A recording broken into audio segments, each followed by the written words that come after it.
right. In 3, 2, 1. Hello, and welcome to episode 207 of the wrasslecast. I'm your host, Don Delarente, and I'm joined by my SmackDown Matters correspondent, Miss Dee Jonay. Hey. What's going SmackDown on? 1000. Hey. The face that runs the place was in the building. Yeah, man. I was able to get a great deal on my rental. 1533. So I was there with bells on. Yeah, it's great. Can't wait to hear the inside scoop on all that was and surrounded SmackDown 1000. So, I got you. how was your trip to Parts Unknown? I came out with a little bit of food poisoning, as one does. But before that, I had the most amazing crab. It's called a juicy crab, right? And they put it in a bag and they give you seasonings and what I got? I got shrimp, I got crab. It come with a one potato, and one piece of corn, and it come with boiled eggs. I was like, I ain't never heard of such. So clearly I did not eat the boiled eggs because I have crab and shrimp to eat. Focus. But it was delicious. And and besides the food poisoning and the regional airport and the super small airplane, it wasn't half bad. All right. Well, I'm glad to have you back and glad to hear that you're over the food poisoning. It was just a 1 day thing. Maybe I lost some weight. Maybe it was for the good of everybody.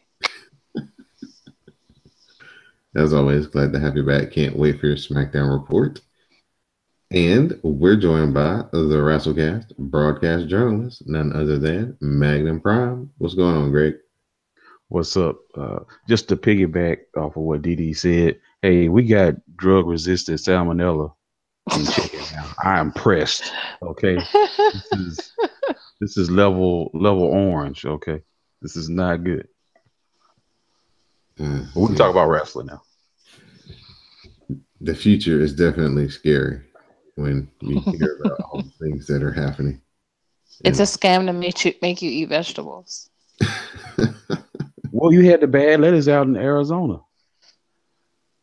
I've never gotten sick off lettuce. I think it's because I don't eat iceberg. No, that's You gotta. because you black and you've been raised all your life to wash your fruit and vegetables before you Oh, eat it. that's who. Listen, Trader Joseph has the good vegetable wash. You don't gotta go buy nothing fancy. I switched. You know what? I went to the farmers market on Wednesday. I switched my greenery and my tomatoes. I'm just fine. Mm-mm. Listen, God made dirt, but sometimes dirt does hurt. Clean your vegetables. Yes, please. Even if it does say, wash before bagging, still run a little water over it. Yeah, just you can rinse it off. You don't know who washed it. Maybe they didn't like their job that day. True Just that. Yes, yeah. yes. Always this hard hitting analysis that you get nowhere else other than the WrestleCast. But seriously, to avoid all that sickness, folks, wash your produce. Very That's important. right. Bobby Flay's Also not wash your telling you that. hands. Also wash your hands. Yes, You know. yes. Yeah, because people are dirty out here in these streets. The WrestleCast can be found each and every week right here on the CSPN, and you can find the CSPN on the web at www.cspn.us. So we've got a little bit of news this week. Unfortunately, it's of the sad kind as we lost a legend in the wrestling game. Don Leo Jonathan, probably considered the first, agile and maybe to some the best ever big man to ever wrestle. He started his career back in the 40s and 50s and made his way up all the way to the late 70s as far as an in-ring competitor. But he was one of the, like you said, he's got the legend that he could, walk the top rope and go all the way around the ring doing it. And, he could like grab the rope and like when somebody had him in like an arm bar, that thing that AJ Styles does where he like grabs the ropes and does a backflip and then counters out of it. Like he could do that at like 6'8", over 300 pounds and stuff back in the 50s and 60s. So He was pretty ahead of his time for, the day and age that he was wrestling. So definitely a true legend and icon. And then as of the recording date, Dick Slater passed away today. So he was a big territory guy back in the day down in Florida. Big friend of Dusty Rhodes. Dusty Rhodes always tend to, bring him along with him. He was also in Mid South, UWF, WWF as well, WCW. A lot of people remember him with Bunkhouse Buck. Remember that, G? Yes, I do. And the Confederate flag shirt. Yeah, yeah. All the symbolism and stuff that they had going on. But yeah, he was just famous for being a real tough guy in and outside of the ring. Some famous stories of him putting those hands on Sting because Sting traveled to one of the shows with his valet, Dark Journey, at the time, and Dick Slater didn't take too kindly to that. So yeah, Sting caught it and ended up with his head in the toilet. So and then famously, as a like 19 or 20-year-old kid, he beat up a famous Miami Dolphin. Uh, yeah, a Dolphin lineman, Mike Matuzak. So that's a story that Ric Flair tells a lot because he said he was actually there. He witnessed it. So yeah, so just some crazy stories. But yeah, if you're an old school wrestling fan and grew up watching like NWA or all that territory stuff, you definitely know who Dick Slater was. So those two gentlemen passed away. They definitely left their marks. Different eras and different times, different reasons, but definitely two legends of the game. So thoughts and prayers go out to their family and friends. So next we'll transition into Monday Night Raw from Philadelphia, home of brotherly love. The Dogs of War, Braun, Dolph, and Drew arrive. They claim to be the most dominant three-man team in WWE history, and they say they don't need a fancy name or matching outfits to do so. Oh, So we'll start right there. What say you, Greg, as the WrestleCast broadcast journalist? Who do you think is the most dominant three-man team in WWE history? 3-man team. Good question. I mean, recent history it would definitely be the Shield. Um, Past history.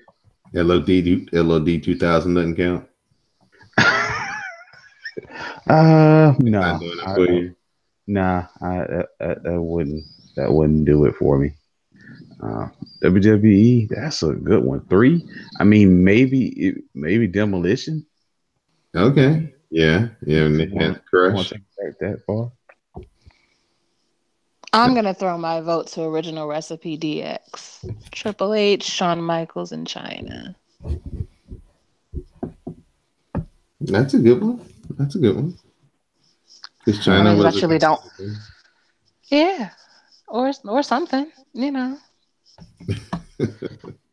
Because I really don't remember when she started having matches, but oh, if we're talking about dominant, I feel like dominant don't necessarily mean winningest because we already know that Dolph, Braun, and Drew are not the winningest anything. So I feel like dominant means something a little to the left of that, more like willing, able to beat your ass and be great about it. Then yeah, DX should be in the conversation at least. We talk about winners. I mean, we gotta say the New Day. Yeah, it's just about to Of say. course, I of think we're course, of starting course. our guys at New Day here, but yeah, it would be probably the most recent greatest three-man team in WWE history. Absolutely. So basically, they're out here and they're trying to lead Dean Ambrose astray. They showed some video packages from last week when Dean Ambrose was fed up and he took the high road up out of the ring. Drew claims that they broke the Shield last week, and they were right when they said that the Shield were using Ambrose. Drew then hypes the World Cup to determine the best in the world qualifying matches, and he said that he's winning.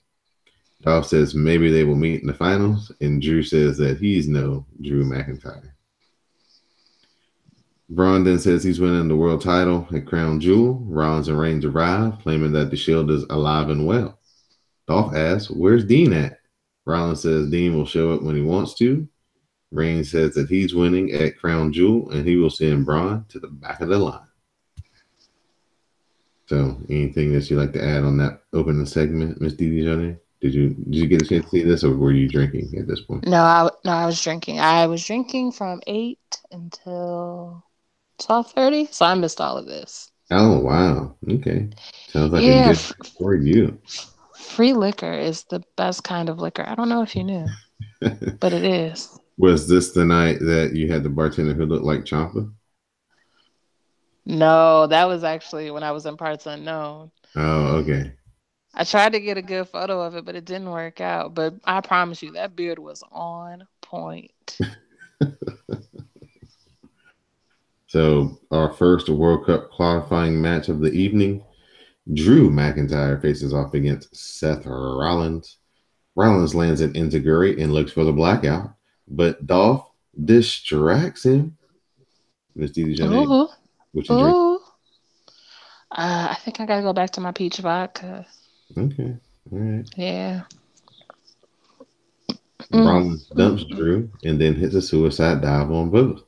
Back in, Dolph lowridges Rollins as Ambrose arrives and kicks the shit out of Dolph until Drew takes Dean out. Rollins hits the blackout on Drew and he beats the count back inside the ring for the win. So Seth Rollins qualified for the World Cup. Uh, as Miss Young Littlefoot pointed out last week, that's another American in this World Cup. Of, So far, it's all Americans, right? yeah, best in the world. Why didn't they just call it King of the Ring? Hey, Vince Why do doesn't they like do King. anything? I guess because where they're going, maybe king is not a word you can just fling around so easily. Oh, that's a good choice. But still, why don't you just call it best in America? Best in the country. Best in the business. Like, why you gotta call it best in the world? Making it sound like it should be a World Cup and it's straight Kings of Caucasus, you know, Because that's what's Team No Melanin. Like, what that's the how hell? Americans get down. Even in the NFL, they're world champions, but they don't play anybody outside of the United Right. States. It's just how it works. That's how we do it. Nobody else matters. Everything else is a podunk country. I mean, that'd be one thing because it's like it ain't like it's other foot. Well, maybe it is other football, but other than like Canadian football, and ain't that like arena? No, that's a Canadian. But yeah, other than whatever, I don't care about this. Yeah, we're one of the few countries who do play football like a country. Yeah, that's the point you're trying to make. Yeah, I was trying to say like WWE has people from other countries. It's not like it's a whole bunch of popular ass football teams and football, I should say, organizations where it could be like, we're gonna see who's really the best at this football thing. Because we all know it'd be like the Tongans or the Samoans. Like, come on, it's obvious. But anyway, Yeah, that would be scary to have a whole team full of Tongans and mm, Samoans. Yeah, imagine, and then they did the haka before each match. Ah, yeah, that's what they call shook, rugby in their country because that football may not be rough enough. shook. Too many pads. Um, the Shield, the Shield walks and Dean is insulted when Seth calls him a lunatic. Dean says that he's real funny until they need him to bail them out, and he walks off.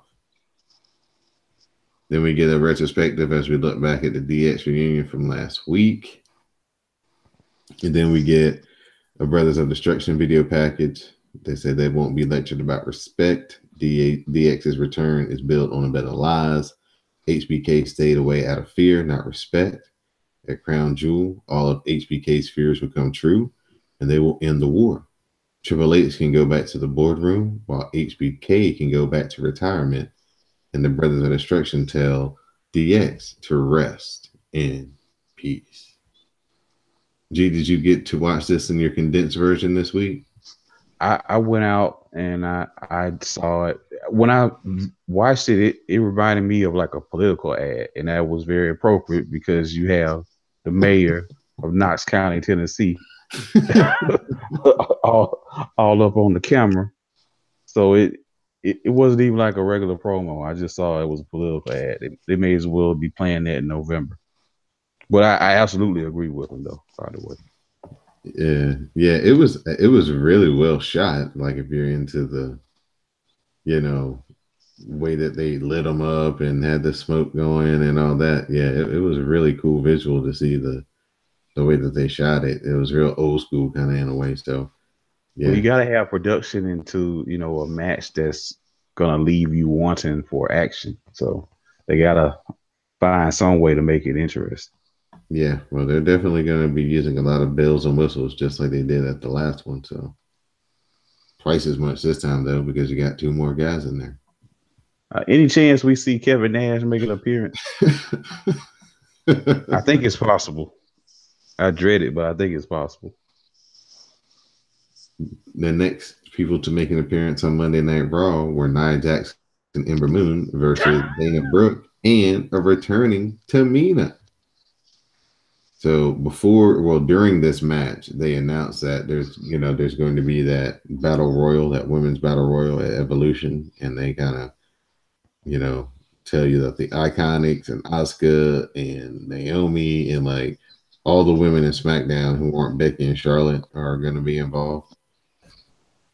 So Hmm. that's kind of the backdrop to this match. Tamina tosses Ember Moon around, and then Nia tags in. Tamina lays in rights, but Nia takes Tamina down and hits a rolling senton. Tamina and Nia then trade headbutts, and then Tamina fights off a Samoan drop, and Tamina hits a Samoan drop on Nia. Then Brooke tags in, Nia cuts her off. Then we get the Eclipse by Ember Moon on Dana Brooke, and that's the end of the match. But after the match, Tamina super kicks Nia, and then she and Ember dump Nia to the floor, and they start basically like a mini battle royal.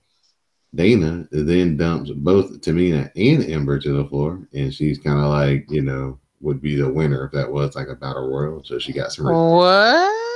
after taking the loss. Yeah, and the winner of the battle royal at Evolution will get a future title shot. Cool. So we get footage of the Bellas attacking Ronda Rousey last week. Ronda comes out. Ronda says that she just wants an explanation. So she wants the Bellas to come out. Of course, they come out. Nikki says that no one paid to see Ronda Rousey. They paid to see the Bellas. They don't owe Rousey an explanation, and they claim that Rousey disrespected everything they did for the business. Rousey is why they came back, because they can't figure out why a loser that doesn't deserve it is here. Edie, your thoughts? A broken clock is right twice a day. Okay. Nikki says that she deserves to be champion, that they made divas mean something strong and powerful. They praised their reality shows, and they made fans want to see women's wrestling. They said Rousey walked into an evolution that they started. Nikki says the championship Rousey holds wouldn't exist without them. Rousey says that she tried to be respectful and that WWE was theirs first, and she tried not to be judgmental, even if the Divas era made her sick. She thought the Bellas were cool and accepting, and they could work together. Rousey admits that she made a mistake because the Bellas employ a stereotype, and they are do-nothing bitches. I mean Bellas. They were only around for attention, and the only thing she was impressed with is how much they accomplished without talent while leeching off their men and plagiarizing their move sets. And they are Yikes. relics of the past waiting to be ended. Ooh. Yeah, rounded with that ether.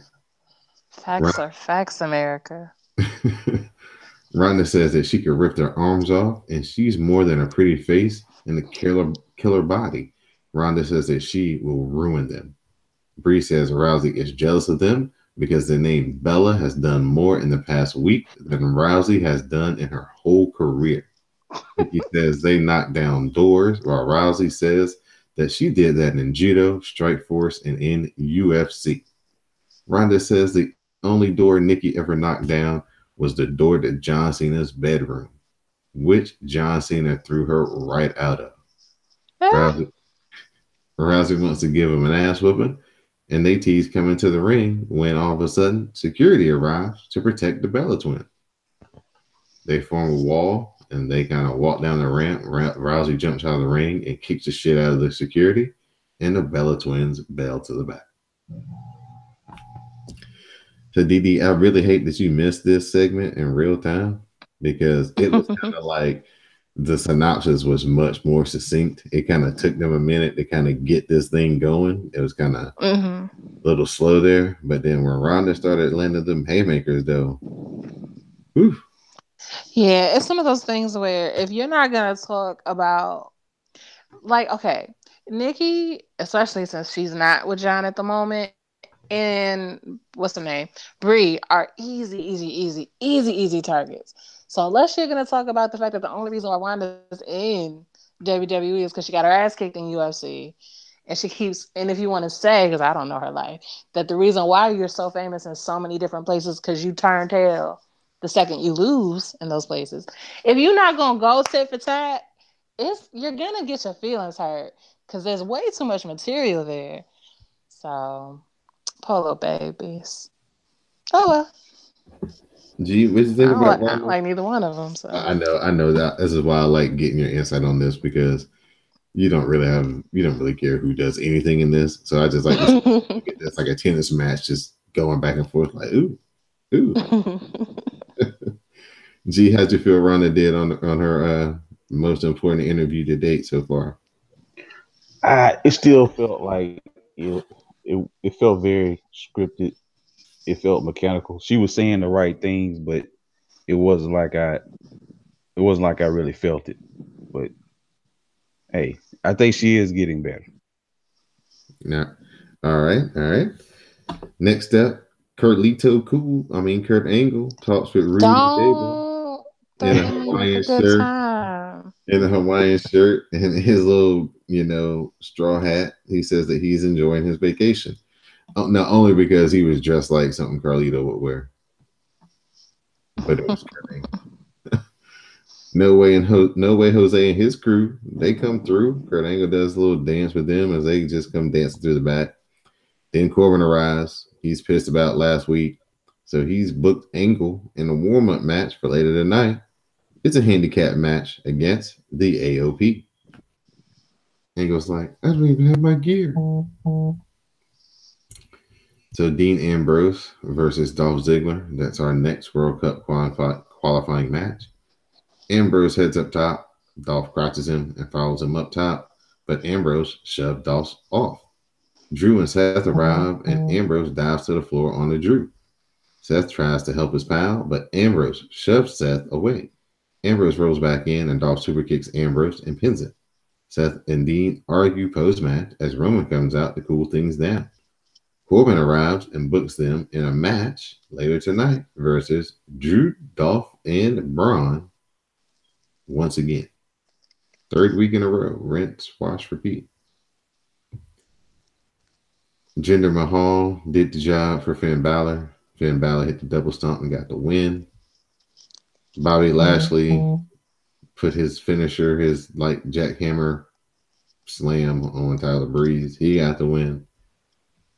Then Trish and Lita came out. They hyped Evolution, but Alexa and Mickey arrived. They have fun liking Trish and Lita. Mickey says that they've been gone for so long. And so, they plan to win easily at Evolution. Then Trish cuts them off and talks about making history. And then they start going into the practice routine, the Allen Iverson famous quote, since they're in Philly. Trish and Lita say that they could use in practice and challenge them to come to the ring. Alexa and Mickey tease coming down to the ring, but eventually they bail to the back. Bailey runs into the Riot Squad. They make fun of her and leave. The AOP versus the Conquistador. The Conquistador has trouble with the ankle lock. AOP destroy him, and they get the pin. The AOP unmasks the Conquistador, and to everybody's surprise, it's not Kurt Angle. Kurt Angle arrives on the stage behind Baron Corbin and gives him an angle slam. The Riot Squad has vandalized Natalia's locker room with ketchup and mustard. Somebody's got to clean that up. So we get the Ruby Riot versus Natalia. Natalia comes out with Bailey and Sasha Banks to kind of even up the sides.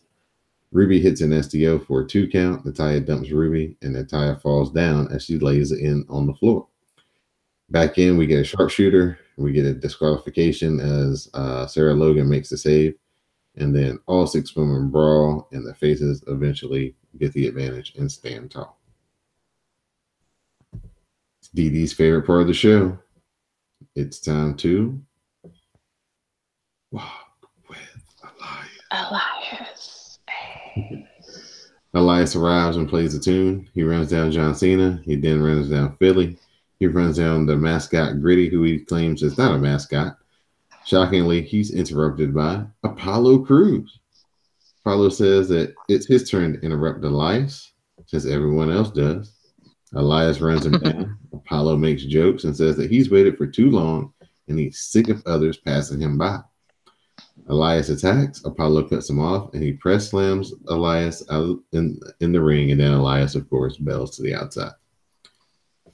So, G Money, they trying to do a little something with Apollo Crews. They repackaged Bobby Lashley, got him up and running in a new program. So now I guess their new focus is Apollo Crews. What do you think? It's February already. I mean, I would love to see them do something with him, but I I I don't see how you can hit the reset button unless you move him to SmackDown. I I think I think I don't think it would work on Raw. I think he's been too it's been too long before they really need to try to go in and do something with him. I could be wrong, but I think he needs to change the scenery. I think he needs to go to SmackDown. All right. Yeah, that would be fun to see him over there on SmackDown where he could get over by just having really good matches and a little bit of personality on the mic. The Shield versus Drew McIntyre, Dolph Ziggler, and Braun Strowman. Ambrose and Rollins argue. Ambrose teases the dirty deeds, but Dolph runs Dolph and Drew together, and he hits the zigzag for a 2 count. Drew then gets cut off by Roman Reigns, but Braun is back in, and he runs into the post. Drew then accidentally claymores Braun. We get a spear by Reigns, and the Shield bomb finishes off Dolph Ziggler. Post-match, all is good with the Shield. Braun then rises from the dead and power slams Dolph. But then he runs into a claymore from Drew, and Drew McIntyre leaves everybody laying in the ring. So, get our little breakup of the Dogs of War, or at least Braun and Drew have issues, I guess, because Drew and Dolph are the tag team champions. They're still cool.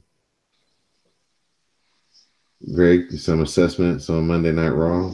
Any final thoughts? Your overall rating for the show and kind of what stood out to you? D is for delightful. That's probably what I would. It's probably what I would give it. I mean, SmackDown was the show to watch this week, so might as well just go on and move to the main event. All right. So without further ado, we'll turn the baton over to Miss Didi Jonay. She was in the place. She was the face that built this place, so it was only fitting that she was there. So yeah. Tell us about first, before you get into SmackDown, tell us about some of the pre-match things that we don't see before SmackDown comes on 205 Live. Okay, yeah. So before SmackDown started, it was 205 Live. So from what I gathered, people didn't know that 205 Live was going to happen before, because a few people said, "Oh, they already wrestling. The ticket says 7:45. Oh, they already wrestling. The ticket. I ain't thinking the ticket said it was going to start this early. Oh yeah, I didn't know they were going to start that early either. These people who damn near work there, so I don't know why everybody seemed shocked. But when I got there, I forget who, but there was already a match going on, and it was definitely 205. And then I saw the entirety of that fatal 5-way match, so that was nice. You want details about it? You want me to just... The fatal 5-way match had Leo Rush in it, right? And Leo Rush, I did not know. Leo Rush is from DC, so the fans went up for him big. Like you've never heard anybody cheer for Leo Rush the way DC had cheered for that boy. Because I was like, what am I missing? And then the guy beside me who was giving his own commentary was like, the hometown boy. I was like, oh, he's from DC. Okay, cool. I got it. Makes sense. Did you So see yeah, your? Leo. Hmm? Sorry, I didn't mean to cut you off. Go No, ahead. you're fine. You're fine. No, go Did ahead. you did you see your boy and roll your eyes, TJP? No, I didn't. I think I've turned the corner on him. I haven't seen him in such a long time. His colors are still very bright and childish, but absence makes the heart grow fonder. I'm Okay, okay. I'm okay with young TJ. It's okay, fine. all If you right. want to use pastel blue and baby pink, that's totally up to you. Hey, Uh, that's what it's all about in these days and times. Is growth, is being able to start in one place but end up in another. And that's choices. Choices. The yeah, choices you make. yes, So yeah, and then Smacky Downy happened, and then actually we got the mixed match challenge, whatever they're calling it, yes. after. And I didn't know that that's when they filmed that. For some reason, I thought it was all bullshit and it wasn't live. So I was like, what? What are these people doing here? It worked out though. Because I got to see Natty and Bobby Roode and Bobby Lashley. Nobody really cares about the mixed match challenge, but I just want you to know that there was a "Let's Go Bobby Bobby Sucks" chant, and then there was like a minor "Which one?" and then there was like "Exactly." So that was cute. That I bet you that had to be like confusing, like that Nick Young gift with the where he has that look on his face and everybody puts question Yeah, marks around like his head. what? Like, Because like at first they were like, "Let's go Bobby Bobby Sucks," and because you know who's the face and who's not, you go with it for like a couple seconds, and you're like, "Wait, who?" And then there's always one smart ass who's like, which one? all right, so So that was great. Yeah, okay, but back to SmackDown proper. They gave us the countdown of, oh, we're starting in such and such time, and then uh Truth and Carmella come out, they do the what's up, and then they stop because it's like the real 8 o'clock hour, and they show the retrospective video. When they come back from the video, that's when you see Truth and Carmella on the TV talking about hosting, and he's talking about all his years of hosting, and this is the best and this is the most important. Carmella's like, we only had one other episode and it got canceled right after that. And he's like, so you know what we should do? Dance break. And then blah blah blah blah blah blah. Dance break. And then Stephanie arrives to the boos of the city, to the cheers of me, because I enjoy her greatly. She says, of course, she's here because she's a former SmackDown GM and she's happy to see where the show is. Then, out of nowhere, Shane comes. Here comes the money. And I lose my shit. Because there ain't too many white people I love more than I love Shane McMahon. So that was wonderful. He did his shuffle. I was way too far away to see the shoes, so don't ask me. Y'all had a uh, much better view than I did. they were some like breast cancer awareness. I think they were probably retro Jordans, like the ones, because they look like Air Force Ones. So I'm guessing they were retro ones, but they were pink and white. Those words mean nothing to me, but I am sure you sneakerheads understand. So, yes, he says he had to be there for the 1000th episode thanks to fans. Stephanie mocks him for pandering to the crowd, and Shane welcomes her to what? The A show. Facts are facts. Stephanie calls to the crowd. Oh, no, no, no. No, I'm sorry. Stephanie calls it a show, not the A show. And it was like, but bitch, you tried it. And then she praises Raw and mocks True TV for kicking off the show, aka Raw would never kick off a show with True TV. No, no. Instead, they would have somebody talk for half an hour straight because that's better. Anyway, um, Vinnie Mac power struts out of nowhere. Vince No is there, chance. and You some got people are like, no "Of chance. course he's Yeah, there," and you then got some no people are chance. shook. And the funny thing about Vince is, I don't particularly like Vince. But the minute I heard his music and saw him do his little George Jefferson walk out there, I got so excited. I was like, "Oh, the McMahons." We not interested in Linda. Don't nobody care about Linda. Oh, the McMahons. Yes, come through. So that was great. And he's like, listen, the fans want to be entertained. They don't want to see Shane and Stephanie fight. And he's like, you know what we do want? A dance break. And then they dance. And the funny thing is, and you'll only know this if you go to the live show, it's like you can tell when they go to commercial. Because the second they go to commercial, they stop. Like, there's no follow through. There's no pandering to the crowd. There's no like, I'll go until I hit the back. No, no, no, no, no. The camera's down. I'm done. It's over. It was funny to me. Um, First match of the night was AJ Styles and Daniel Bryan versus the Usos. Um, So hold on now. Now let's mm, just look at okay. Look at your night mhm. so far. Yes, You've seen all the McMahons. yes. Now you get to see the Mm, face that rents the place from you. Did you collect your mm, he Did you collect he your rent owes me check? money. No, he Okay. owes me money, but that's fine. Okay. Daniel Bryan. Mm-hmm. And for the first time in like 3 months, it seems like the Usos too. And they came walking down to the ring with all of the swagger. They, It's they great. they they knew you were in the building. They gave you a Whew. helmet. In the first two segments, you basically had a night's worth of good Look, I stuff got my happening. money's worth. I got my 1533 worth, okay? Y'all, I really can't believe it worked. Let me digress. Shout out to Jade to the max because she told me when we were planning the SummerSlam stuff and the takeover stuff that sometimes she'll wait till the day of to buy her ticket to an event. And I was like, really? That works? And she's like, yeah, sometimes it can work. Sometimes it works really well. So I was like, well, she said sometime it worked. So I went on the website just seeing. Wasn't even really like gonna do it. But then I saw the little $6 ticket. Now the $6 ticket turned into a $1533 ticket. But the face value of the ticket was 20. So either way, I won. So just shout out to her for like a good bargain, a good idea. It's definitely something I'll probably use in the future. But we'll get there. Anyway, Usos versus Daniel Bryan and AJ. Daniel gets the tag and runs wild with yes kicks. A suicide dive follows. Daniel Bryan then hits the missile drop kick. Some more yes kicks, and Daniel covers him for two. Jimmy makes the save. AJ comes back in and dumps him. Then Daniel Bryan runs into AJ because Daniel ducked, and they hit the good super kick. Um, and that's how that happened. So yeah, then Batista, Orton, Ric Flair, and Triple H arrived for the Evolution shout out. And then somebody was like, is anybody going to mention Evolution was exclusively on Raw? And I don't know who you think is sober enough to remember a fact like that, because the answer is not me. I did not know that.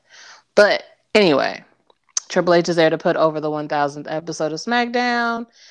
Uh, Ric Flair is super moved. He talks. Orton says some things, and basically he shades everybody else while patting himself on the back. Uh, he says Batista has been in a makeup chair. Ric Flair has been living vicariously through his daughter, and Triple H has been running the show from the back. So it's all very like, oh, really? So then Batista gets the mic. And in case you don't know, Batista's from DC. Hometown hero again. We go up for Batista. He says he's nervous. It's been a long time, and he's just going to ignore the rude shit Randy said. He said the last place he wants to be is with the mic in his hand, but he'll do it because of a few things. Because it's the 1000th episode, which he helped build SmackDown, he says. So he said he's coming back for that. He's coming back because it's from his hometown. He said he used to be a bouncer at some clubs a couple blocks away. I firmly believe it. There are plenty of clubs in that area for him to be a bouncer at, and he'd probably be a damn good one. He said he went from a poor kid to a superstar, which is a dream come true. He thanks the fans. He said even though they called him Blatista and Bluetista and even sometimes Bootista, he said it doesn't matter. Even if you hated him, he loved y'all. And then he said he's here because he gets to be with Evolution. He says it's a special group. They change things and they're an army and it'll never be done like that again. He said Orton's a 13-time world champion and special. talented beyond belief. He says everybody knows about Flair, and he tells him to keep it in his pants. The crowd goes wild because everybody know that Ric Flair is a thot. Um, finally, Triple H. He changes his tone. He said he's changed his business, and he is this business. And then he says there's nothing Triple H has done except beat him. Ooh, so Ooh. how the crowd take that line when he dropped that? The crowd was ready. They were like, which, like, some people was like, let him fight. We about to have it right now. Where are we going with this? So it really should go somewhere. Some people think WrestleMania. I don't know, but if it goes somewhere, it'll be lit because the look was intense. And sometimes they get me because Randy Orton was in the background giving all kind of faces, and forgive me, it's like the first time in 7 years I've been entertained by that man. he Oh, I'm cracked not proud of myself. I'm not yeah. proud of myself, but it was so good. I love a messy queen. Oh, he was so messy. Oh, it's funny. And I think because I'm definitely that kind of person where if I saw some shit like that, I'd be like, ooh. Mm. And the fact that he was doing all of that. But in the end, Batista and Triple H hug it out, and everybody ends up hugging everybody, and that's how they end the segment. I got one complaint about this segment. Only one. Sure. Go ahead. And it's really just two really it's two people but same issue. Go ahead. You know Ric Flair is gonna come out there dressed for the occasion, right? Yes. PP Hands, Randy Orton. He even dressed up in his kind of like, best like 2004 suit, right? Yeah. Yeah. Then you got Triple H and Batista out here looking like they get ready to go to some type of like throwback 80s rock concert in some leather pants and some t-shirts. Like, come on, man. This is evolution. Here's my thought. I've noticed that when Batista does his Marvel shit, a lot of times he's not dressed up for that either. And what I've noticed about most big dudes who make that transition into real acting, the only one whose suits look nice is The Rock. Like literally that's it. Like I don't know if he's like got the only sailor that's good at that shit or if he's just like I'm too pretty to look ugly. Like I don't know what it is. But John Cena looks a shit mess in his little garish ass Steve Harvey suits. Batista half the time don't even bother to try. Like just The Rock. So I don't know if that's his issue or if he's just like I'm not dressing up in DC. But they do look good when they cut a figure. With with Triple H, I wonder if it's because they just reformed DX. And so to split the difference, he didn't want to go right back to being in a suit and tie, if that made sense. I, it's just what I would Um, wonder. I'm not sure. I'm not but, sure. It might have just been like, I don't want to, you know? right. But when I think of evolution, I think You of think of suits, yeah. or at least not even A suits, little more yeah, corporate, at least the collared shirts and slacks. Even if they didn't have to wear the whole suit, they could have went with the collared a shirts. button down, yeah. Yeah. So I don't know. I was just like, man, Randy Orton even thought it was important enough to dress up for the occasion. Come on, Triple H and Batista. Well, that's the other thing the men don't do. Men don't coordinate. You got to make sure y'all No, all on the same no, page. no, that ain't So happening. that so that you can all cut the figure. Because if you just depend on other people's logic, other You're men's logic, gonna end up looking a mismatch like these guys, right? okay, like let's can we get a standard? Is it business casual? Is it business? Like tell me where we're going with this. But anyway, that's that. Next was a World Cup qualifying match: Rusev versus The Miz. Super short, super short. Kurt Angle comes out on commentary. He got a good "You suck" chant. Always good to see him, even if it was from across the arena. Because 1533. For the most part, Rusev controls the match. Aiden English arrives and distracts him, and Miz rolls him up for the win. There's a moment that happened in the mixed match challenge that was hilarious. Hilarious. Do we normally review the Mixed Match Challenge? Do y'all do that on weekends or no? No, I heard that. I heard what it was though. So if you want to tell the people, go ahead and drop it to them. Yeah. Okay, so it was Oscar versus The Miz, and no, Oscar and The Miz versus Rusev and Lana. And at one point, The Miz is out of the ring. He steals the mic and does the and acts like he's Aiden English to distract Rusev. Unfortunately, it doesn't work, but that's neither here nor there. The shit was hilarious in the moment because that's just some clever shit. We love a clever heel. Oh, also, we did the cheers. Everybody cheers for Rusev. Everybody cheers for Lana. Clearly, everybody cheers for Asuka. And then when they get to the Miz, it's like boo. So then they did fan wars, and it was very adorable.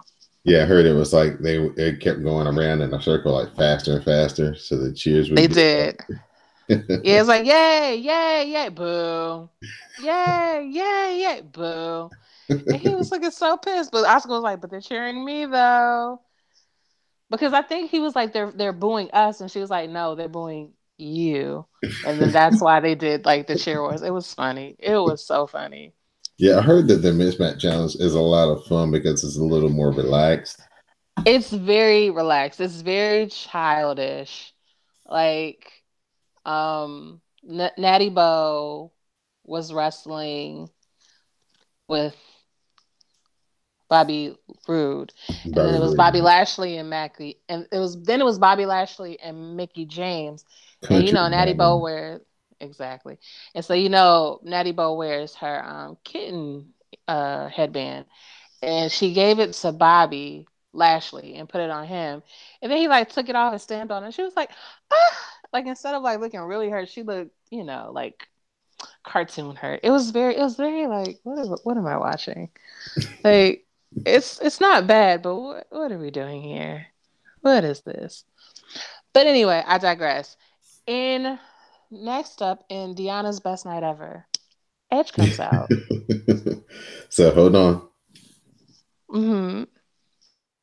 I know this is your man. Like, Hmm. like, Well, I so mean, he is he was bring? until I know he got it's. taken. But I on mean, your not even that until Becky did it. on your all-time creepcast list, I know there's Oh yeah, he's like Macho top three. Man and Yeah, Randy and Elias. Do you have an yeah. order for those three, or that is the top? The the thing about Randy and Elias is I'm not convinced they're not the same person. So they're like 1A, 1B, right? Edge is like two. And then three alters because I can think everybody's attractive. I can see the beauty in so many people. Like if I'm in a Samoan moment, maybe it'll be a Uso or maybe it'll be The Rock, you know. They had a lot of videos of him back when he had muscles and his little Brahma Bull t-shirt, you know. Look, I clearly saw for RVD for a few years, but all we need to work Chris Jericho, even when he had the long hair, Y2J, what, you know? So I've got options, got a lot of options, but definitely Randy Elias and Edge are, and even Christian is fine as hell. So yeah, the number three alters, but the top two Okay, never do. all right. But yeah, so he comes out, they give him his introduction. He's moving good, even though he's got his little neck problems. He talks about being back for SmackDown 1000. He said it's always felt like his show. So many important things have happened on this show. He cashed in Money in the Bank on SmackDown. He battled Eddie Guerrero on SmackDown. He married Vicky Guerrero on SmackDown. And then the crowd boos. He says he divorced Vicky Guerrero on SmackDown. The crowd cheers. He says, so clearly the show means something to him. He said, but for the last few weeks, things have changed, and he will try, shockingly enough, to be SmackDown's moral compass tonight. Anybody who remembers his whole phase will find this very interesting. But never mind all that. He brings out Becky Lynch. The crowd goes wild. Not It's to just as mention loud this as, this man made huh? his whole career out of being like, hey, we about to do The a live sex show. Listen, listen. First of all, he was a little nasty even before that. Then he did the sex show. Then he was the rated R superstar. So like, you want to be the moral compass? After you were in a scandal for cheating on your wife, in real life, you want to be the moral compass? But I guess that's where we blur the lines. Edge thanks her for coming. He says that he and Becky are very similar. She says she appreciates that because he is actually somebody she has modeled her career around. He says that he understands what she's going through because he wasn't a handpicked star and he had to fight and claw for everything he got, just like her.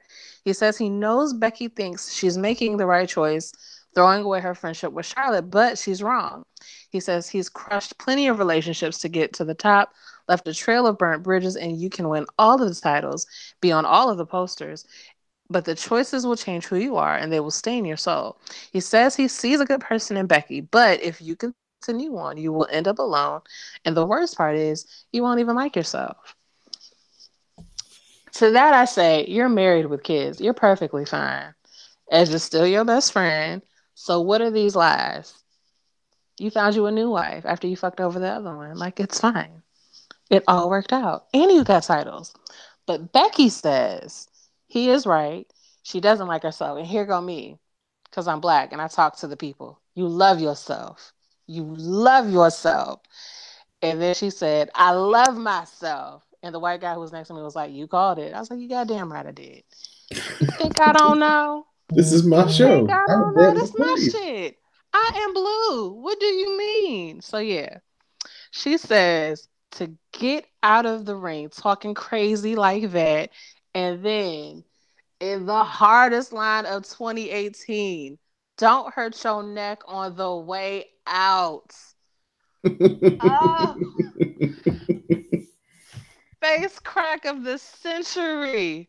Who knew Beckisha had it in her? Uh, I hate it had to be him, but I'm so glad she did that. Man, and she only had like probably like 45 seconds worth of like actual speaking time. But she made the It, damn most of it, didn't she? ooh, it was, that was, ooh, listen, she did that. So Charlotte arrives and she's like, really, you gonna go there? She said, all you care about is the title, but at Evolution, Becky won't be able to run from her.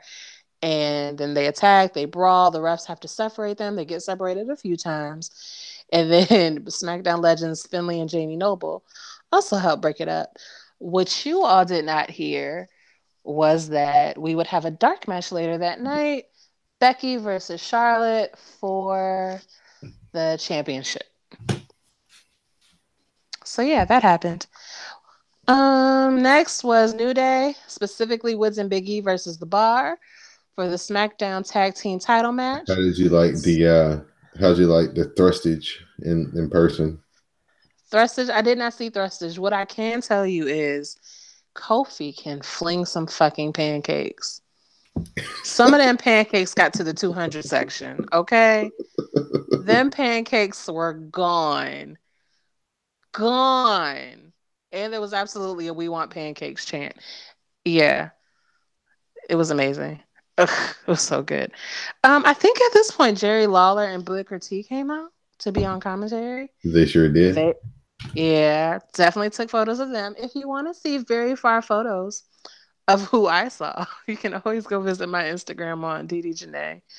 That's my ad. There are about 20 photos. I still didn't put the videos up, but just because videos take a long time to render. But I got about 30 videos too. Baby, I had my phone. I was doing some things on airplane mode. Sometimes I would switch it back because you people needed to know live what was going on. But Saving that yeah. battery anywhere you could, huh? Listen, I didn't even start at 100. I started at like 70 and I ended at 40 because I am what? Oh, Smart. yeah, that's Yeah. good. Yeah. All you have to do is keep it on airplane until you need it. You don't need the internet to take pictures. You just need internet to post them. So post them later. You're welcome. So yeah. Cesaro takes out Kofi, the bar, catch Woods at the top, and toss him into the barricade. It looked like it hurt. It sounded loud. But then they destroy the extra announce table, the orange one. Oh, so bright. Pancakes fly everywhere. Big Show arrives for some reason, and some asshole in the back spoils it for me. And he's like, his heel turn. I was like, no, you can't mean it. And then you'll see him back off the bar. And then out of nowhere, he chokeslams Kofi through the announce table. Then there's a bro kick to Big E, and there are new champions. Mm-mm-mm. Well, and I know how much we love the New Day, and we hate to see the New Day lose the titles, but I know how much personally you love Cesaro and the bar. So if they had to Correct. lose to somebody on your show for the 1,000th show with you in attendance, it couldn't have worked out any better for you. I mean, it's not bad. Even when it's bad, it's good. Like, what did I do to deserve such good things? Yeah, you were It's winning amazing. in all sorts of fashions on this Let night. me let me tell you how much I'm winning. The next match was Rey Mysterio versus Shinsuke Nakamura. Who doesn't love Ray's comeback? Who doesn't love Nakamura? The Michael Jackson of the WWE. What? So this is another World Cup qualifying match. Maybe finally we can have somebody in the World Cup who's not American. We'll see. Ray springboards into a knee strike, and Nakamura hits a running knee, gets a two. Ray counters a Kinshasa into a cradle for two. Nakamura cuts Ray off, misses a Kinshasa, and Ray hits a Rana. And then the crowd goes wild when he connects with a 619. And then he springboard frog splashes, finishes Nakamura with the words. But yeah, there was definitely a "You Still Got It" chant. It was amazing. Um, so, in case you aren't keeping up, your WWE World Cup is filled with Americans. Now, Rey Mysterio's heritage is from Mexico. He's from California. Seth Rollins has a Mexican last name. He got adopted by a stepfather. So that is nobody not American. America, with an average age that looks like to be about 43. These are your best in the world. I hope you enjoy your tournament. Anyway, the show's almost over. And my section is almost exactly where it was when I went to see that one pay per view. So I am on the short side, not on the side with the camera and not the popular side, but I'm on the other side. So I can see the stage straight ahead. And I'm looking at the stage and I say, why is there smoke on the stage? Because there's smoke on the stage even when they walk off. And again, we don't know when you go to commercial. So it all seems like it's happening concurrently. So I'm just like, why is there smoke on the stage? And I was like, oh, right. Undertaker ain't been here yet. So it gets dark or something happens. I don't know if it was a music hit or something. And then the little guy beside me is like, oh shit, I totally forgot about the Undertaker. Really? You're not you're not keeping up to your heart. So he arrives, he gives you the good slow walk. He comes out and he says that crown jewel, boo. He has three words for DX. Rest in peace. He does a slow walk back to the stage. And then he slowly puts his arm up and then they do the lightning thing. And that's it, people. And maybe he did the eye roll thing. I couldn't see from my angle, but it looked like he might have tried to do it under his hat. But that's how your SmackDown 1000 ended. So overall, how'd you feel about the show being live and in color and not having, the advantage of, seeing it on TV with commercial breaks and all that interruption? I don't need a commercial break. I think I would greatly appreciate commentary. Like, I think I want color commentary. I think I want to hear Corey Graves be mean to Byron Saxton. Oh, and then they definitely booed Byron Saxton when he came out. And I cackled because you're my kind of people. Hell yeah. SmackDown was here in Raleigh. The house show was on Saturday, Hmm. and Byron was our basically our host for the whole evening. So he was the one like introducing the matches and everything like that. Hmm. The people didn't boo him, but some interesting things that took place. Zelina wrestled. It was who did she wrestle? It was Zelina and someone else. She was tagged up with somebody. against Lana and Asuka. Hmm. Yeah. Lana and Oscar. That's interesting. Uh-huh. Because our girl Nebe wrestled Becky Lynch for the title. Oh. Yeah, that was pretty fun. The main event was Samoa Joe versus AJ Styles. Mhm. AJ got the win, of course. Um, Mhm. we saw the Bar lose to the New Day Mhm. in a title match. And I'm trying to think who else was on the show. Aiden was on the show. He lost to Rusev. They Of had a course. one-on-one match. And I think that was it. I think that's all I can remember anyway. Cool. I guess I should mention the dark match since I said it earlier was Becky versus Charlotte. I figured, it's a dark match. It's not going to be televised. Of course, Becky will win. But then I think something happened real random, and didn't AJ win at somebody's house show or dark match or something? And I was like, Yeah, we well, sure if they did did. it to anybody, I was like, if they did it to anybody, they do it to Becky too. So I was like, let me not presume anything. So I watched, and it was a real match. They didn't half-ass it just because it was a dark match. I don't remember highlights because I drink a lot of alcohol, but Becky did win. She is still your champion. It was absolutely a clean win. There were no like hand on the tights, nothing shady. She won for sure. So yeah, Well, me personally, I'm just ecstatic that you got a chance to be there for such a momentous occasion for the show same. that you helped launch to the stratosphere in the last You're 3.5 years that we've been doing this podcast That sounds crazy. Three together. and a half years. Yeah. Oh, I guess I should mention too, about your show. They will be coming to the Capital One Arena, formerly known as the Verizon Center, the DC Arena, the Monday before WrestleMania. Oh, the go home show. Hmm. Mm. And you too can have a ticket if you use the code RAWDC. All right. Help out the Yeah, people. you're welcome. So, like I said, I'm so happy that you got a chance to go. Thank you to Jay to the Max for with the pro tip about Hmm. how to get the ticket for the cheap to be in the building. So It glad was that on a low low. It was great. was. Please And there go were over. all kinds of tickets. I'm sorry for interrupting. There were plenty of tickets, but I was like, $6. Gotta go for it. Yeah, exactly right. Hmm. Please go over to CSPN Media over on patreon.com. Check that out at www.patreon.com/CSPN Media. There you will find exclusive content only found on Patreon, and you'll also be able to sign up as a Backstage Pass member to gain access to these exclusive videos and podcasts.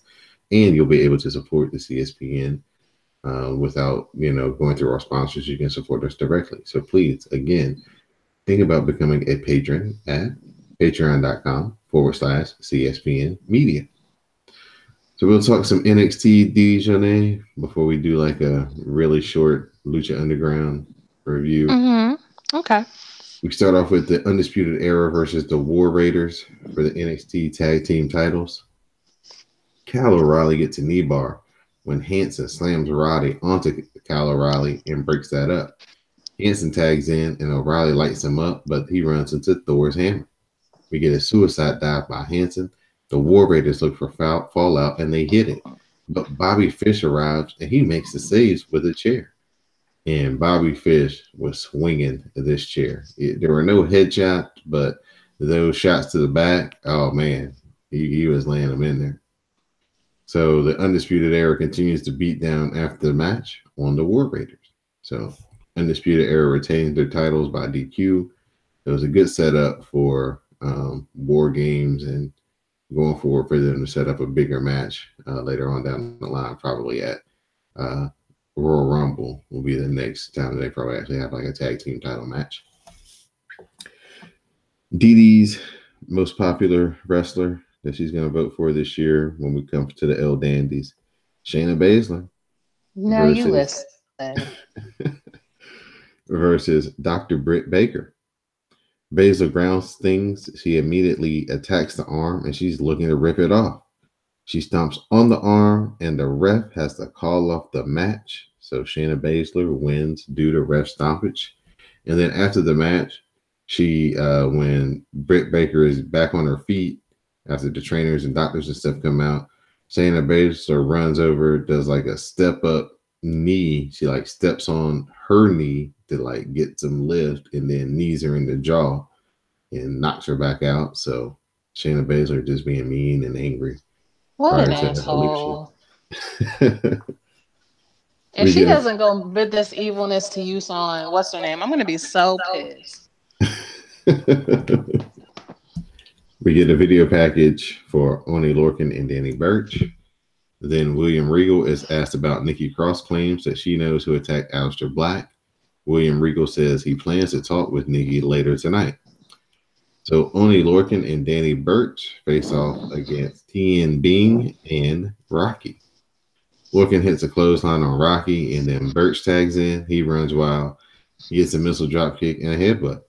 Then they do the elevated double team DDT, and they get the win. Main event time, as it's Nikki Cross facing off against our fave, Bianca Belair.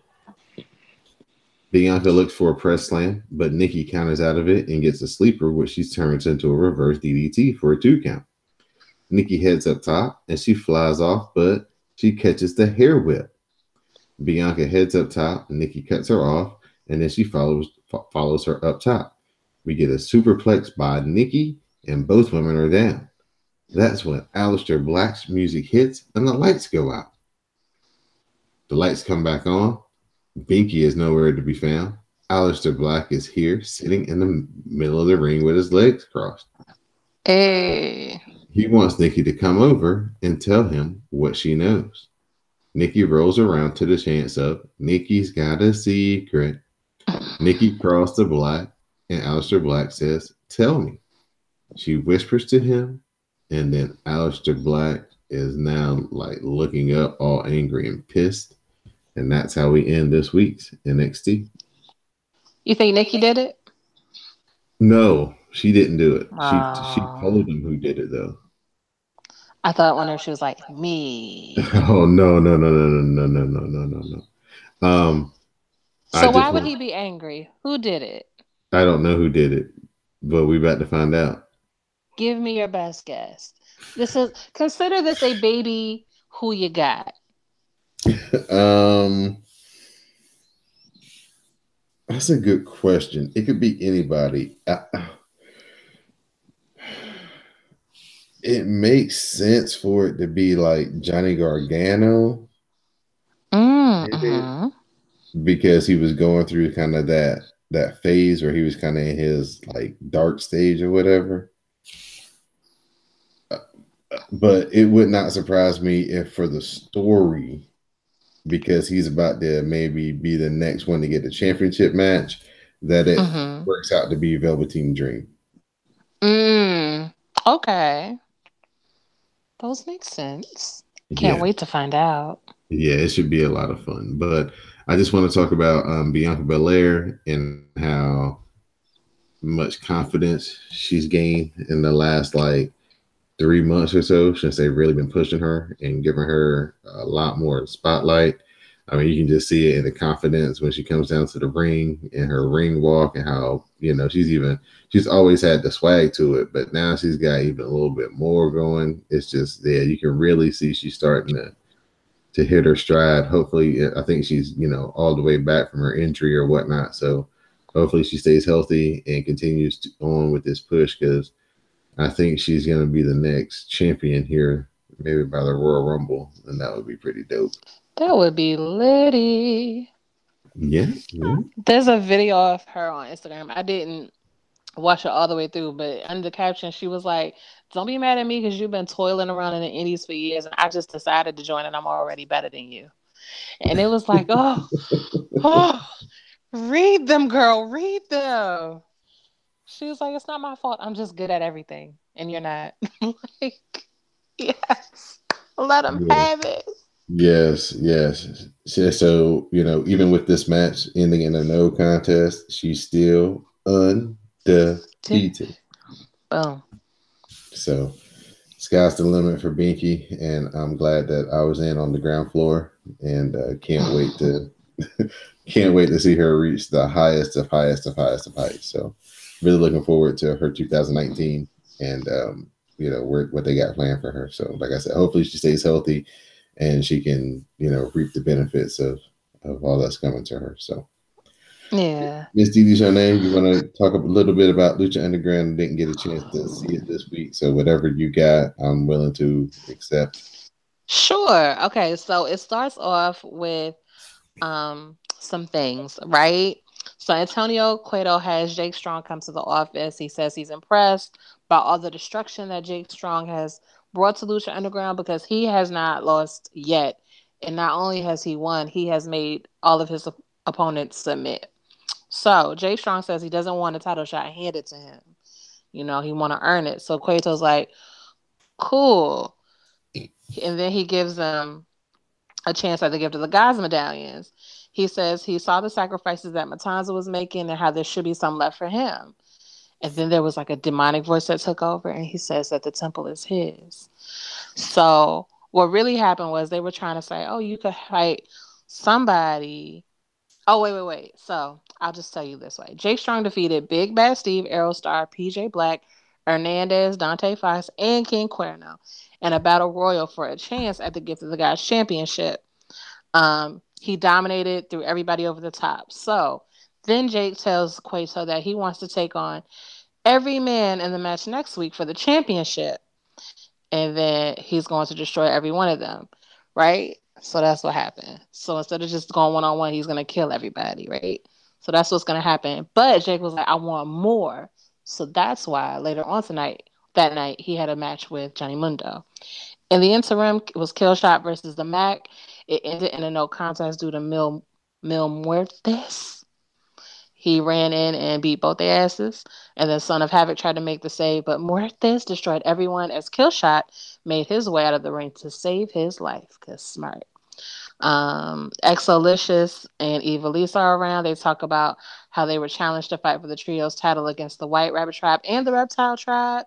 But Joey's not fit to wrestle due to the beating he took last week. So they have a new partner. Name is Sammy Guevara. I don't know him. Do you know him? I've heard of him, but I'm not too familiar. Cool. So, Famous B comes out and tells Guevara that he was brought to Lucha Underground as a member of Infamous Inc. And per his contract, he can only work for him for the next 7 years. So, Exolicious and Evilise are now without a partner. So, Guevara does a dive onto Famous B, throws out the contract into the garbage, puts the garbage can over Famous B's head, and then super kicks the garbage can. You know why that's funny? Tell me. Because the original Lucha Underground contracts that everybody signed was for 7 years. Oh, 7 years is a long time. Uh-huh. I could That's see why 3 or 5. that's why 7 is so Ricochet was long. like, I gotta find a way to get up out of here after 4. Or really Yeah. 3.5, really. I think 3 is perfect. Maybe 4 and a re up. 7 is long. 7 is like K pop contracts. You know, them things. It's just not fair. We could talk about that on a different one. Because we got somebody who knows all about the K pop. She put me on. But they be having super unfair contracts. Anyway, I digress. Main event is Jake Strong versus Johnny Mundo. Things happen. So many things. There was an avalanche splash. There was a tornado DDT. There was a standing shooting star press. There was a moonlight drive. Then they were brawling in the audience, and then Strong no sold some of the brawling. Then Johnny jumped from one part of the stands into the other because you know he's into parkour. Then he hit a massive sunset flip powerbomb over the guardrail to the floor on Jake Strong. Then he rolled him into the ring, hit a 450 splash elbow, but Strong kicked out. There was a super kick that was fought out of. Then Strong ran up the ropes and hit an overhead belly to belly all the way across the ring in an avalanche splash. But Mundo kicked out. Then he went for the end of the world, but Strong rolled him up and locked on the ankle lock. Mundo sent him to the floor, hit a super kick. When he came back in, hit a moonlight drop, and Strong still kicked out. Then there's another ankle lock. He tries to escape and he threw this elbow pad across the ring. The referee picked up the elbow pad to take it out of the ring, and as he did so, Johnny low blow Strong to get out of it. Then Mundo hit the end of the world, but Strong kicked out again and locked on that ankle lock again. And then Mundo has no choice, and he taps out, and the crowd reacted in horror. So the That's a commentary is, good yo, it match. was lit. It was lit. So the commentary was like, what must Johnny have felt, heard, thought, saw to make him tap out? Like, basically, they're trying to say he broke his ankle. But just as Strong is about to destroy Mundo for real, Matanza comes out. Roderick, not Roderick Strong, Jake Strong throws Mundo at him, who leaves, and Matanza proceeds to annihilate Johnny Mundo. I'm talking blood and everything. Taya Valkyrie runs out to try to make the save because that's her husband. But Matanza hits the Wrath of God on Taya. Like I said, Johnny's bleeding everywhere. He's trying to protect his wife. Antonio Cueto comes out smiling, and Matanza is covered in Johnny Mundo's blood. And that is how your Lucha Underground ended for the week. Wow, and I missed that one. Yo, when I tell you that rundown that I gave you is bare fucking bones. There are like 20 other sentences I skipped. It was a lot going on. I bet. I bet. There's always a lot going on Lucha Underground, though. That's true. They give you, you can never say you didn't have enough. Speaking of Johnny Impact, Johnny Mundo, did you see the thing that him and Austin Aries did? I did. Yeah, they made it TMZ, got a little bit of an angle going. Johnny Mundo wins the Impact Championship at Bound for Glory. He hits the end of the world on Austin Aries, gets the pin. Johnny Mundo's selling that he just been in this grueling 25-minute match. Austin Aries pops right up, looks over at Don Callis, does a little thing, and walks the fuck out. So now people are like, is it real? Is it a work? Is it a work shoot? So now there's a whole bunch of like interest and intrigue around Austin Aries and whether he's really pissed off because everybody knows he does have a history for being hard to get along with and always pissed off about something, or is this just storyline? So stay tuned on that front. So if you do decide to catch Impact here for the next couple of weeks, Miss Deej, I think it might be pretty interesting with that storyline going on. All right, I got you. I got you. I didn't watch it this week. I don't know why I always forget, but I got Because they on no count television. you. But it's honestly not like I be watching anything else. It's not like I watch How to Get Away with Murder. It's like It's I end not up like watching. they promote it on the other channels where you be watching wrestling Well, during the week where you could be like, oh yeah. big facts. That's true. Because if you don't see it, you're just not gonna see it. Right. I mean, how much money? I mean, it would be worth it just for them to throw like an Impact commercial into like a Raw or SmackDown. Yeah, or even something similar, like just a sport, Yeah, something there you go. entertaining, just anything in the same vicinity. But no, Right. it's like if you don't find it, you must not have been meant to see it. Exactly.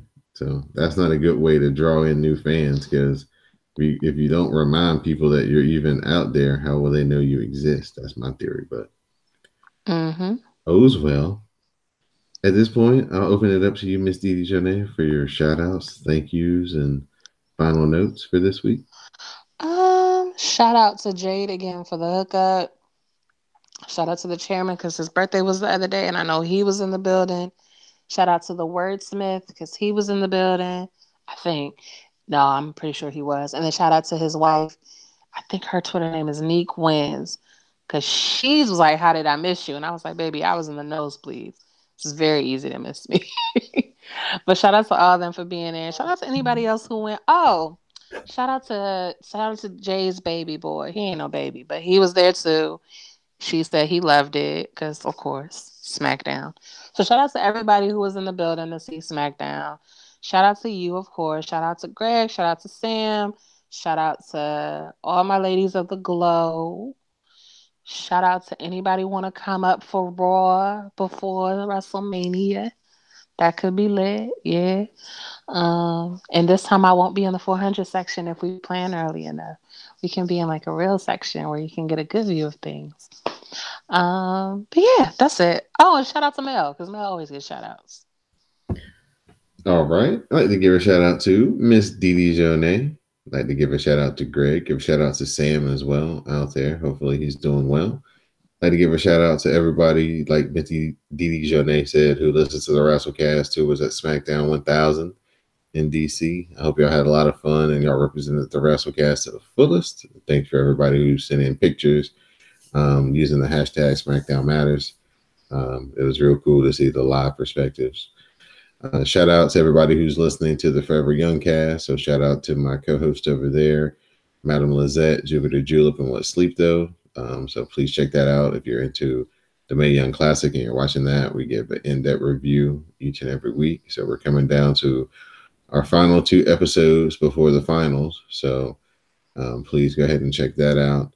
Also, check out Caster Strong Style. Me and Anwar catch you up on the last few events that's been happening over in New Japan. So our next shows, we'll be talking about the Junior Tag League that started off this week. So we'll have some reviews of those matches.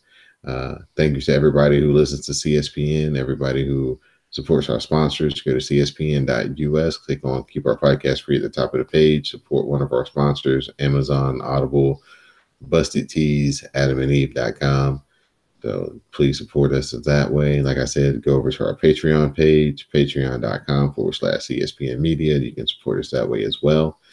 And programming note, next week is going to be a big week, as not only is it the official 4-year anniversary of the WrestleCast in this iteration, it is also going to be the week where we play Who You Got for the first ever all women's pay-per-view, and it's going to be a ladies' night. So Jade to the Max and Dee Dee Jonay will be your hosts. Then we will have some co-hosts to join them, and they will play Who You Got for Evolution and review all things leading up to that pay-per-view. So I'm looking forward to that. As y'all know, that's my favorite show. I get to sit in the booth and just be entertained by all things that happen on that episode. So I'm looking forward to next week, getting a chance to catch up back up with Jade and talk some wrestling with her and the guests. So again, next week, 4-year anniversary, ladies' night. It's going to be a really fun show. So I'm looking forward to it.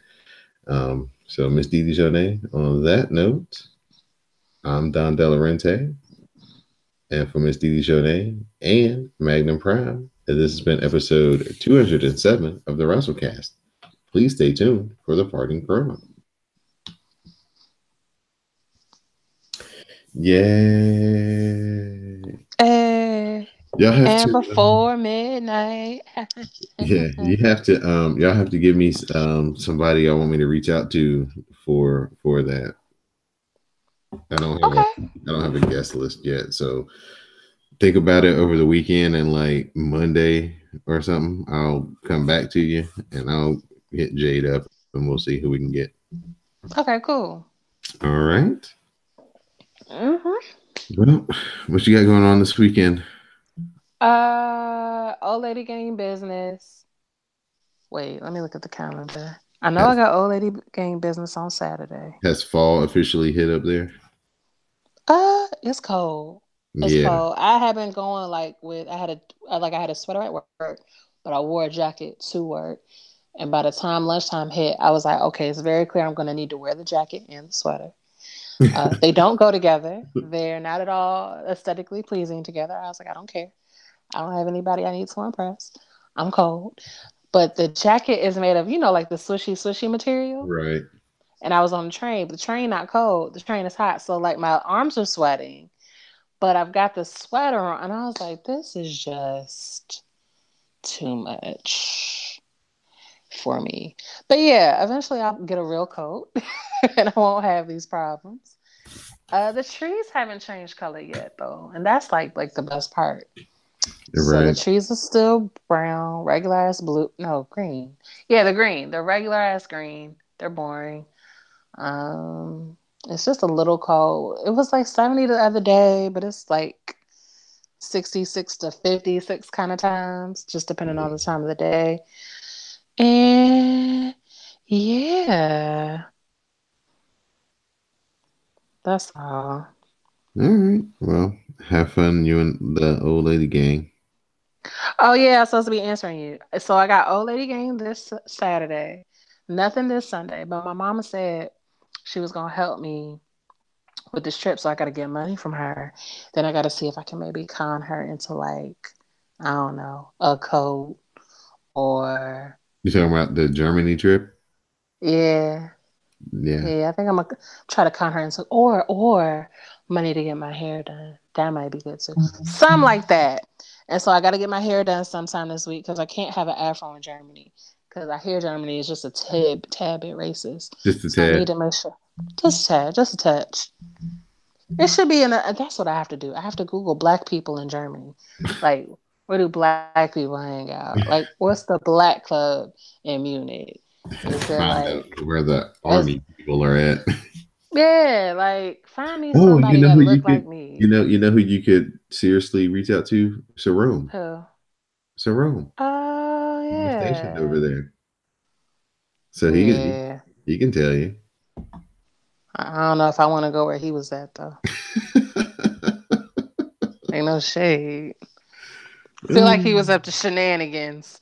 A young Uh, light skinned boy in the military in Germany. I don't know. I just don't know. But no, I might ask her what's going on there. But yes, I gotta do that.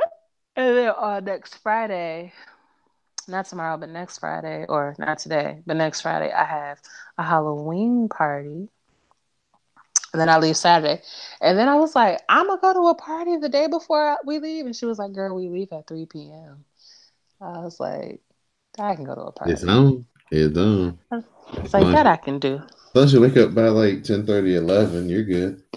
Yeah, and the plan is to certainly be packed before Friday, so that should be perfectly fine. You're gonna be a busy young lady. You're gonna come on here, record this podcast with me on Thursday night. Then you're gonna be like getting ready to whoosh away it's on a. it's a lot. It's recording on Thursday. Is party on Friday, flight on Saturday. The flight is like the way the flight is. I really don't get in until Sunday morning, Mm-hmm. and then do it all over again. I'm ready. I need a vacation. I need fun. This should be very fun. Well, be safe. Be safe. Be safe. Of course. I'm not trying to bring y'all no sad news from Germany. Who Yeah, has the time? yeah. Bring me some good news and some fun I stories. sh- I'm gonna have a story for you. All right, I'm looking forward to it. But next week, ladies' night, I'm gonna be in the booth. I'm gonna just have my headsets on, enjoying what y'all do. Cool. All right, ma'am. So I will be in touch with you on like Monday, see who we can get, who y'all want me to get, and we'll talk to you next Thursday. All right. Yeah, I have some names for you. All right. Let me make sure Okay. though. Cool. Hold on. Before I don't think I'm working, but let me double check while I still got you. That's the 25th. Yeah, I'm free. Okay. Cool. All right. All right. Good night. Good night, friend. Bye bye.